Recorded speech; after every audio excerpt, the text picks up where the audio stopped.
Millions of RV owners could lose their rigs over this new law, and it's already starting. One hidden clause buried deep in a clean emissions bill could reclassify. The RV industry says California's zero-emission rules are driving out business. Fox's Max Gordon is at an RV dealership in Fountain Valley, California, with more. Thousands of motorhomes overnight. No renewal, no insurance, no resale. Just a six-figure RV sitting dead in your driveway. Dealers call it the silent confiscation. Owners call it theft by paperwork. And here's the scary part. Your state could be next. If you own an RV, this might be the most important update you'll hear all year. The hidden clause! It started with a single paragraph no one noticed, one line buried in the new emissions bill that could erase ownership rights for thousands of RVs overnight. What lawmakers called reclassification now reads like repossession in slow motion. The clause doesn't seize vehicles directly. It simply redefines which ones are road legal. Any RV built on a chassis weighing above 14,000 pounds is suddenly labeled heavy-duty commercial equipment. That bureaucratic phrase is the trigger. It means the Department of Motor Vehicles can refuse registration renewals on non-compliant rigs, effectively grounding them without warning. Dealers call it the silent confiscation.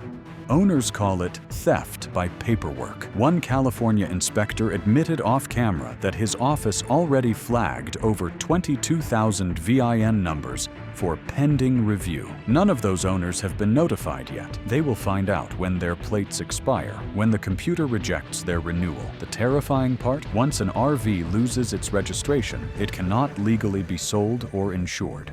It becomes a stranded asset sitting on private land, bleeding value every month. What looks like a green policy on paper is wiping equity from working families across the map. And the next wave hits harder because enforcement is already spreading state by state. The domino states.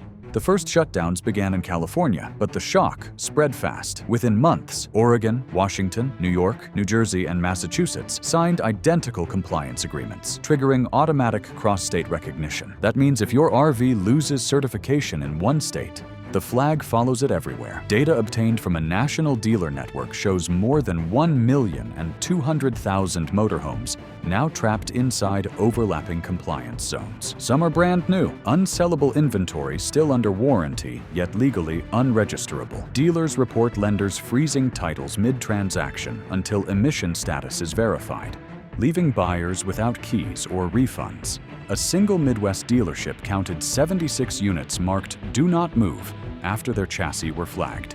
Each represents tens of thousands of dollars in suspended loans and unpaid insurance. The law never needed a tow truck. It weaponized the database. Even private owners relocating to unaffected states are finding their paperwork refused. Once your VIN is tagged, it stays in the federal system. The financial hit is brutal. Depreciation doubles the moment renewal fails.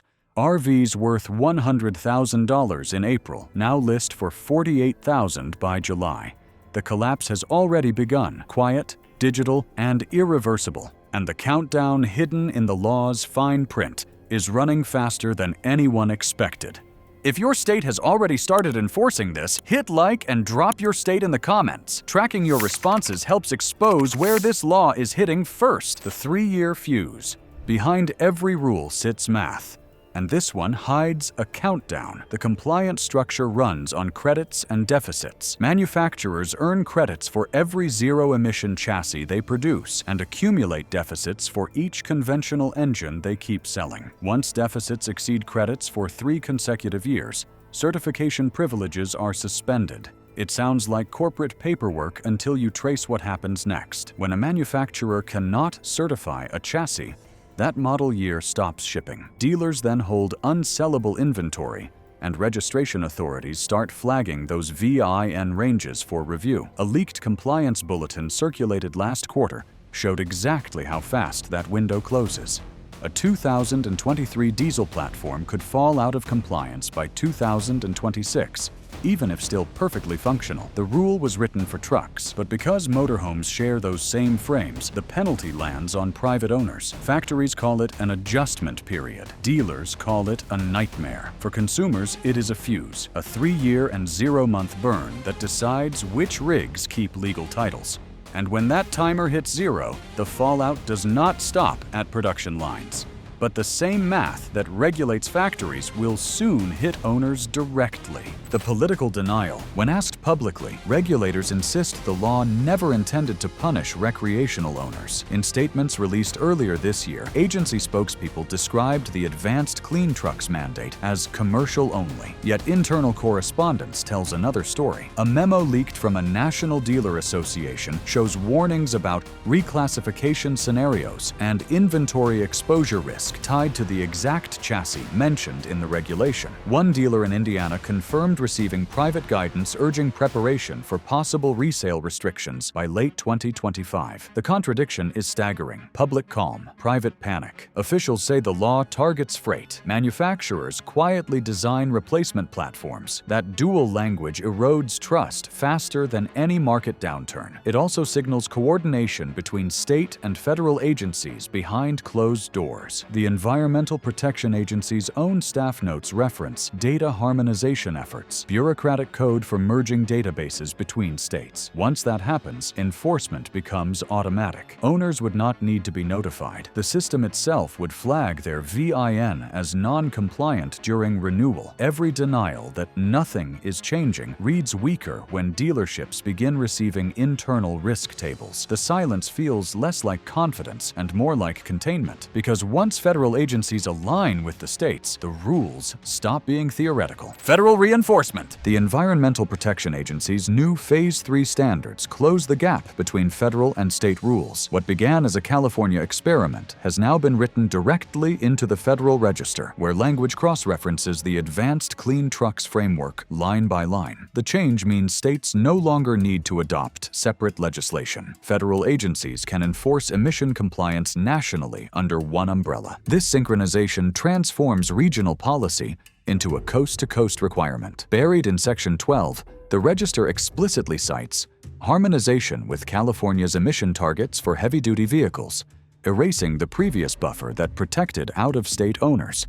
For anyone holding a diesel-powered Class A motorhome rated above 14,000 pounds, the classification shift is automatic. You are now a data point in a federal compliance matrix. It does not matter if your R-Vee never crosses state lines. Once the rule takes effect, your renewal notice will trigger an emissions check flag linked directly to the Environmental Protection Agency's VIN database. Owners used to think enforcement meant a citation or an inspection stop. Not anymore. The system reads your registration and decides your status before you even get on the road. But that enforcement will not start in the courtroom. It starts in your driveway. The generator deadline. While the main law targets chassis emissions, a parallel rule buried in the same docket sets new limits for onboard generators. The numbers sound small on paper. Reduced nitrogen oxide output by 35%.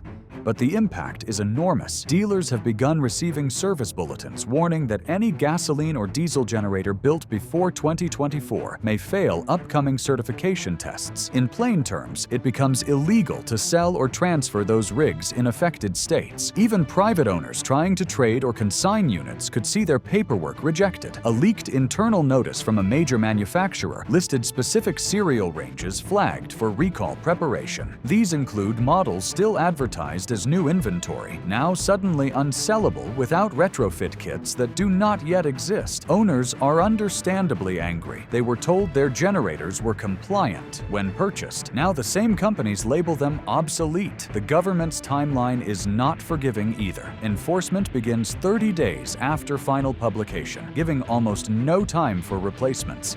The financial risk sits directly on the owner's pad. And the same update that kills generators is about to redefine every battery on board.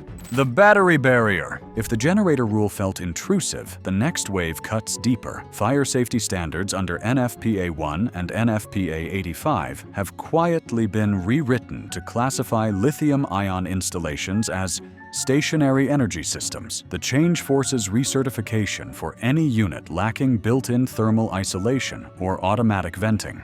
That might sound technical, but it means thousands of existing R-Vees now fail inspection in certain counties, even if the batteries are factory installed. County fire marshals from Florida to Oregon confirm they are already using the new code when approving park permits and storage facilities. A single phrase, integrated energy storage apparatus, triggered the reclassification. The National Fire Protection Association's update was intended for buildings, yet RVs fall inside its scope once parked and connected to shore power. The ripple effect is immediate. Insurance inspectors are refusing renewals for rigs with older lithium modules. Replacement costs start around $7,500 per unit, and the supply chain is already stretched. Those who delay upgrades may find their campsites or garages refusing entry entirely. What was once a convenience upgrade has become a compliance requirement overnight. And some counties already have enforcement trucks on the road. The city clampdown. Municipalities are moving faster than anyone expected. Cities like Austin, Denver, and San Bernardino have passed clean mobility ordinances tying zoning violations to emission compliance. It is a subtle line of text, but it gives parking enforcement officers authority to ticket or tow RVs deemed non-compliant stationary sources. Photographs from tow yards show seized units labeled with green inspection tags referencing emission code sections. In Austin's pilot program alone, more than 40 vehicles were removed in the first 2 months of enforcement. Officials frame it as environmental fairness. Residents see it as overreach. The rule does not distinguish between a full-time home and a parked rig under maintenance. If a plate number appears in the emission registry, it is subject to removal after 2 written notices. Denver's ordinance adds another layer, linking unpaid emission fines to property liens. That means an impounded RV can accrue debt faster than storage fees. Local news reports already show owners blindsided by towing costs exceeding $3,200. The city insists they are simply following air quality law, but the outcome feels punitive. But the financial hit does not stop at fines. It bleeds straight through the dealer network. Dealers in free fall. The collapse began on paper long before it hit the lots. When state adoption of the emission law expanded, floor plan lenders quietly rewrote their risk models. Dealers discovered the change only after routine renewals were denied or returned with higher rates. A leaked memo from a Midwest dealer group outlined interest losses exceeding $33,000 per month per acre of unsold inventory. Units once treated as short-term assets were reclassified as exposure vehicles because their chassis no longer met upcoming certification standards. That single label triggered automatic credit tightening across multiple banks.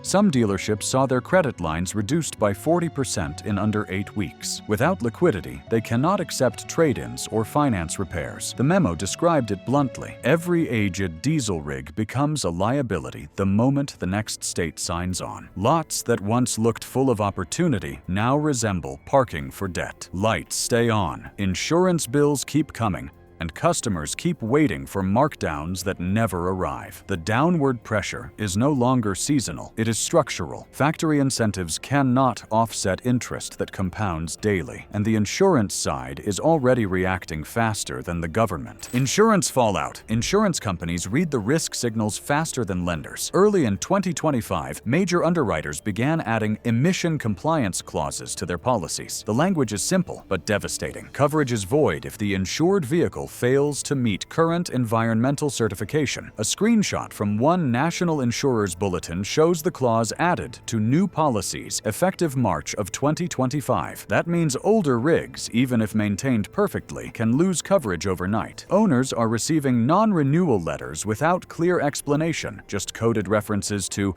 regulatory risk exposure. Premiums for borderline models have tripled in certain states. One policy that cost $1,400 annually last year now renews at over $4,000 with reduced liability. Dealers attempting to insure unsold inventory face the same climb. Underwriters no longer separate commercial fleets from retail motorhomes. Both are flagged as heavy-duty emitters. For many operators, the cost of holding insurance now exceeds their monthly sales revenue. Adjusters claim they are simply matching risk to law, but in practice, it is preemptive punishment. Protection once assumed to be automatic now depends on compliance databases the owners cannot access. But the biggest uncertainty is political, because lawmakers cannot even agree who enforces what. Policy whiplash. In theory, policy should bring stability. Instead, competing agencies have turned the rollout into chaos. One month, state lawmakers announce enforcement delays. The next, federal agencies issue reminder notices implying the opposite. 2 separate memos from state air boards, one in Washington and one in New York. Conflict on start dates by nearly a full year. Lenders, dealers, and consumers cannot tell which calendar to follow. Buyers trying to finance a new rig in April of 2025 faced 3 different interest rates depending on which compliance interpretation the bank used. Dealers describe it as governance by rumor. When rules shift monthly, no one wants to commit capital. Resale freezes follow. Trade-ins sit unprocessed because lenders fear mistagged collateral. Manufacturers, unsure of production limits, reduce output further, compounding shortages in some models while flooding others.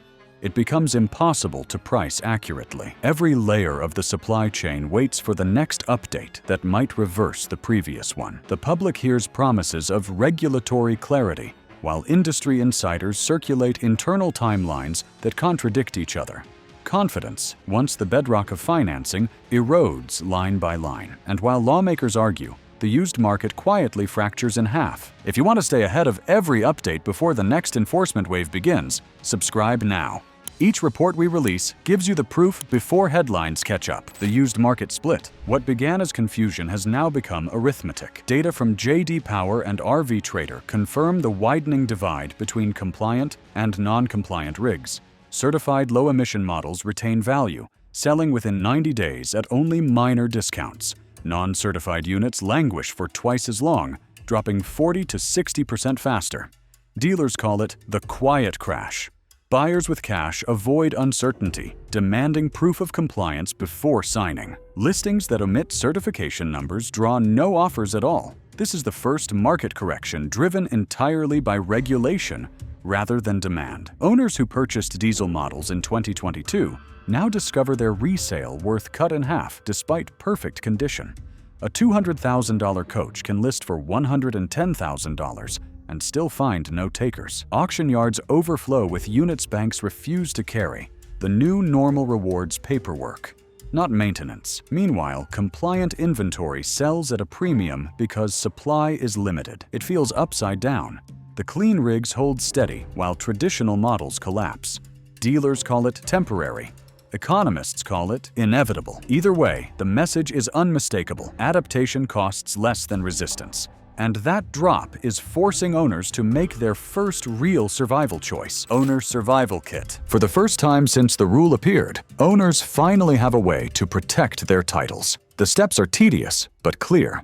Start by confirming registration status through your state's Department of Motor Vehicles portal. Several states, including California and Oregon, now display compliance tags directly beside renewal links. If your rig's chassis is listed under a heavy-duty certification, request an emissions recheck within 30 days of your renewal. Next comes the generator update. Units built before 2024 require retrofit verification from the manufacturer or an approved service center. Without that document, most registration systems will reject renewal.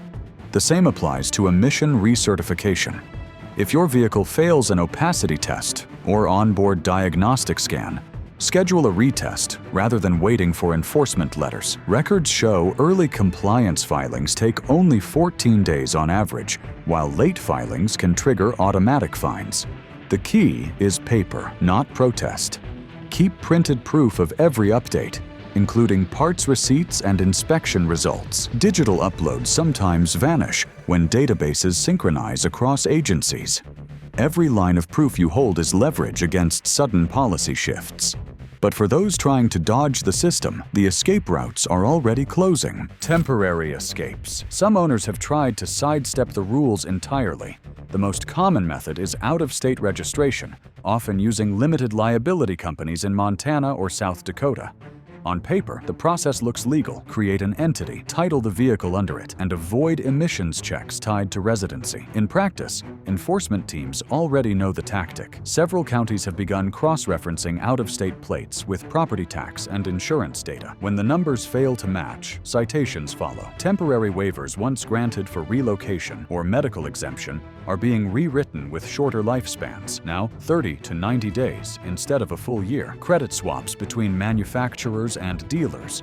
once used to mask non-compliant sales, are also disappearing as the Federal Registry merges with state emission databases. A dealer cannot sell what the system flags as a deficit chassis.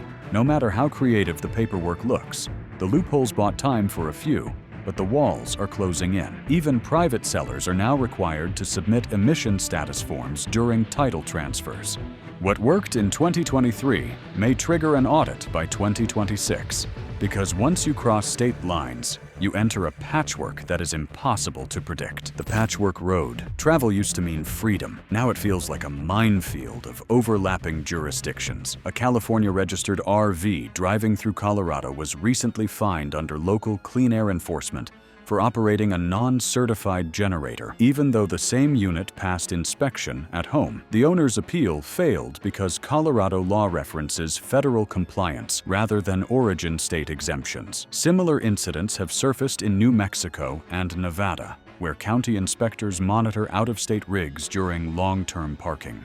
The contradiction is staggering. One set of tags says legal, another says violation. Insurance carriers have no standard answer, often telling policyholders to follow local guidance, which changes every few hundred miles. Touring full-time now requires studying emission maps, the way drivers once studied fuel prices. Campground owners are caught in the crossfire too. Many now require proof of compliance to avoid fines themselves. The result is mobility turning into liability. Every road trip doubles as risk exposure. The promise of open travel has narrowed into corridors defined by enforcement zones and inspection schedules. If the old phrase was "home is where you park it," the new one is "home is where the rule allows." So the fight over this law will not be fought on paper. It is happening on the road. The line in the sand. Eventually, frustration turned into organization. Owner coalitions, dealership alliances, and travel clubs have begun pushing back through petitions and policy challenges. The Recreation Vehicle Industry Association and Family Motor Coach Association released joint statements demanding exemptions for non-commercial recreational use. Their argument is simple.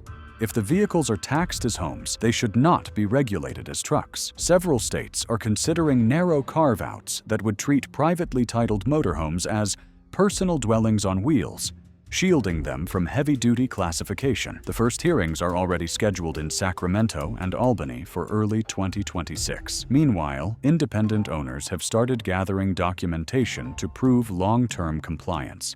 They share inspection templates, registration checklists, and sample letters for appeal submissions. The tone has shifted from fear to determination. These are people fighting not just for property, but for fairness. Dealers, once silent, now support the cause because their survival depends on customer confidence. This coalition could become the pressure valve that forces the next rollback.